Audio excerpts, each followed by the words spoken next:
নারী নির্যাতন ইসলামের আলোকে এক নিন্দনীয় অপরাধ। বিসমিল্লাহির রহমানির রহিম।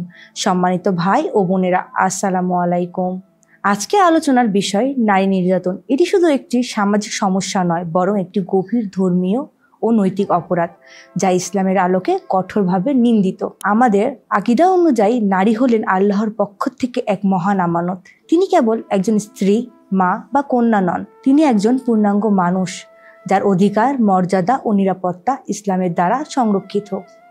ইসলামী চিন্তাধারায় ফাতেমা জাহরা সালামুল্লাহ আলাইহাকে নারী জাতির সর্বোচ্চ আদর্শ হিসাবে দেখি।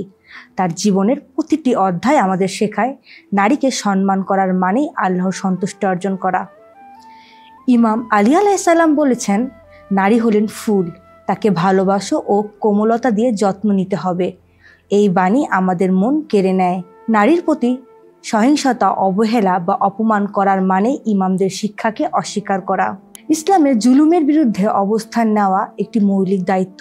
ইমাম হুসেন আলাইহিসসালামের কারবালার বিপ্লব ছিল জুলুমের বিরুদ্ধে এক চিরন্তন প্রতিবাদ। নারী নির্যাতনও এক ধরনের জুলুম, যা পরিবারের, সমাজের ও জাতিকে ধ্বংস করে দেয়।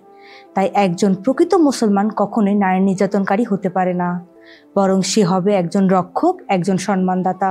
আমাদের যুগের ইমাম মাহদী আলাইহিসসালামের আগমন হবে একটি ন্যায়ভিত্তিক সমাজ প্রতিষ্ঠাতার জন্য। সেই সমাজে নারী থাকবে নিরাপদ, সম্মানিত ও মর্যাদাপূর্ণ। যদি আমরা সত্যি তার প্রতিরক্ষাকারী হই, তাহলে আমাদের সমাজে নারী নির্যাতনের কোনো স্থান থাকতে পারে না। তাই আসুন আমরা নিজেদের পরিবার থেকে শুরু করি, নারীদের প্রতি সম্মান, ভালোবাসা ও নিরাপত্তা নিশ্চিত করি। কণ্ঠস্বর তুলুন, প্রতিবাদ করুন, শিক্ষা দিন, কারণ নারী নির্যাতনের বিরুদ্ধে অবস্থান নেওয়া মানে ইমামদের পথে চলা। আল্লাহ আমাদের সবাইকে এই মহান দায়িত্ব পালন করার তৌফিক দান করুন। এতক্ষণ আমার সাথে থাকার জন্য ধন্যবাদ। ভালো থাকবেন। আল্লাহ হাফেজ।